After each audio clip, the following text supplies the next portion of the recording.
તાજા સમાચાર તમારી ભાષામાં મેળવવા માટે ડાઉનલોડ કરો ગુજરાતી મિડ ડેની એપ।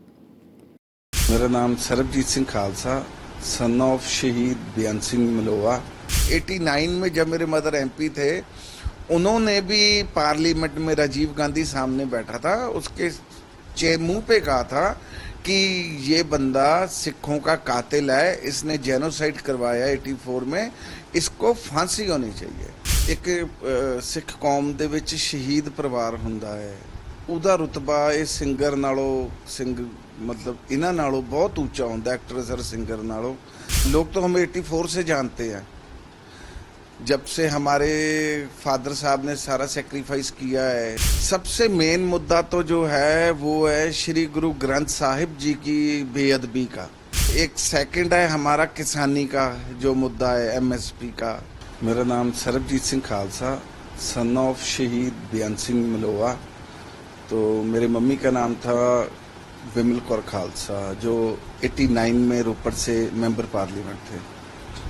सर, इस बार आप चुनाव लड़ने जा रहे हैं, कौन सा एरिया है, क्या कुछ खास रहने वाले, आपके लिए क्या कुछ मुद्दे रहेंगे, क्या कारण है कि चुनाव लड़ने? इससे पहले भी क्या आपने चुनाव लड़ा है? मैंने पहले 3 बार इलेक्शन लड़ा है, ये 4th टाइम है। इस बार मैं फरीदकोट से लड़ने जा रहा हूँ। वैसे तो मेरा मन कोई बिल्कुल नहीं था इलेक्शन लड़ने का, मुझे लोगों ने अप्रोच किया है कि आप आओ, हम आपका साथ देंगे। और बहुत मतलब बहुत ज़्यादा अप्रोच किया उन्होंने, मुझे प्रेशर करा कि नहीं आप आओ, तो इसलिए फिर मैं रेडी हूँ। वैसे तो मेरा मन नहीं था इलेक्शन लड़ने का। इस बार आपके लिए चुनाव में जब आप खड़े हैं, आपके ऑपोजिशन में फरीदकोट से बीजेपी से हंसराज खड़े हैं, आम आदमी पार्टी कांग्रेस से भी कोई गायक खड़े हैं, मतलब कुछ सिंगर भी हैं और कुछ पुराने पॉलिटिशियन भी हैं, तो आप उनके साथ अपना मुकाबला कहाँ पर देखते हैं? देखो, जो एक सिख कौम दे विच शहीद परिवार हुंदा है, ਉਹਦਾ ਰੁਤਬਾ ਇਹ ਸਿੰਗਰ ਨਾਲੋਂ मतलब ਇਹਨਾਂ ਨਾਲੋਂ ਬਹੁਤ ਉੱਚਾ ਹੁੰਦਾ, एक्ट्रेस और सिंगर नालों। तो ताही इन सिंगरों करके ही मुझे इन्होंने अप्रोच किया है, फरीदकोट वालों ने, कि हमारे यहाँ सिंगर ही खड़े हैं, आप आओ, हम आपको ज़रूर जिता के पार्लियामेंट भेजेंगे।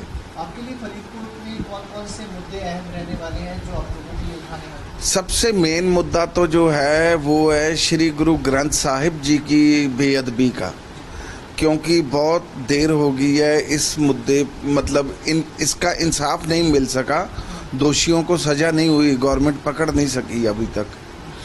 तो उसके एक तो वो है, एक सेकंड है हमारा किसानी का जो मुद्दा है, MSP का। थर्ड भी बहुत गंभीर मुद्दा है जो है पंजाब में नशों का। फरीदकोट एरिया में बॉर्डर एरिया है, तो नशे तो बहुत ज़्यादा मतलब पंजाब को खोखला करते जा रहे हैं, इनको रोकना बहुत ज़रूरी है। सर, एक तरफ देखने को मिल रहा है कि जो चेहरे हैं जो दूसरी पार्टियों से खड़े, वो काफ़ी जाने वाले हैं, लोग उनको जानते हैं, समझते हैं। एक तरफ आप खड़े, तो आपको क्या एडवांटेजेस और डिसएडवांटेजेस हैं इस इलेक्शन में अगर वो आपके विपक्ष में खड़े हैं? सर, लोग तो उनका कैरियर तो जैसे अनमोल है ना, इसका कैरियर तो 84 के बाद ही शुरू हुआ है इनका। लोग तो हमें 84 से जानते हैं, जब से हमारे फादर साहब ने सारा सेक्रीफाइस किया है सिख कौम के लिए, तभी से जानते हैं। और लोगों ने बहुत विश्वास दिलाया है कि जो आपका परिवार है उसका सिंगरों के से तो कोई मुकाबला ही नहीं है, तो इसलिए आप आओ, हम आपको ज़रूर जिताएंगे। मैं आपको बता दूं कि कल परसों एक न्यूज़ ने 2 स्टोरीज डाली थी, तो दूसरी स्टोरी पर थे 136 लाइक, थोड़ी देर में मेरी स्टोरी पर थे 18,600 लाइक। मतलब लोग बहुत मन से हमें चाहते हैं कि हम आएँ, क्योंकि ये जो मुद्दे हैं ना, बेसिकली ये वही समझ सकता है जिन्होंने कुर्बानी की है, जिन्होंने सेक्रीफाइस किया है। क्योंकि श्री गुरु ग्रंथ साहब की बेअदबी का अब ये सरकार है, सरकार ने इस बार भी कुछ नहीं किया। एक्चुअली ये जो सरकारें हैं ये सेंटर के दबाव में चलती हैं।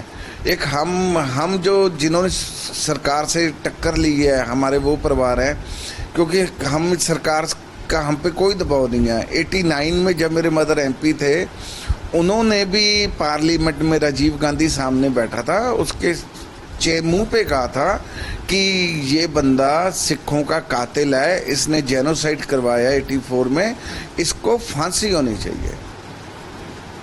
सर क्या कुछ किसानों का किस तरह का रिस्पांस आपके साथ जुड़ा हुआ, जैसे आपने अभी बताया कि किसान के मुद्दे भी आपके लिए मुझे कल भी और मतलब तकरीबन 2 किसान जथेबंदियों के फ़ोन आ गए हैं कि आप आओ, हमारा पूरा सपोर्ट आपके साथ है, आप आएंगे तो हम पेपर में भी सारा देंगे कि मतलब हम इनकी सपोर्ट में हैं। जैसे किसान जथेबंदियां हो गई, पटवारी यूनियन हो गई, और कई बहुत मतलब लोगों में उत्साह है हमारा।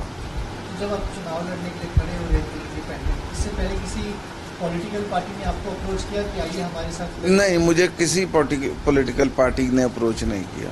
तो आपकी चाहत थी कि कोई पॉलिटिकल पार्टी आपको अप्रोच करे? नहीं, मैं एक्चुअली बात पता क्या है, अगर हम किसी भी पॉलिटिकल पार्टी से जुड़ते हैं तो हमारे मतलब जो चाहने वाले हैं, जैसे हम किसी पार्टी से जुड़े, हमारे जो बीच में चाहने वाले हैं जो जिनसी उस पार्टी के साथ क्लैश है, तो वो फिर लोग इतराज़ करते हैं, जी आप इस पार्टी के साथ मत जुड़ो, आप इसके साथ मत जुड़ो। इसलिए हमने फैसला किया कि हम किसी पार्टी के साथ नहीं जुड़ेंगे, हम इंडिपेंडेंट ही लड़ेंगे। સબસ્ક્રાઇબ કરો Gujarati mid day. Bell icon પર ક્લિક કરીને મેળવો તમામ વિડીયોના ડાયરેક્ટ નોટિફિકેશન.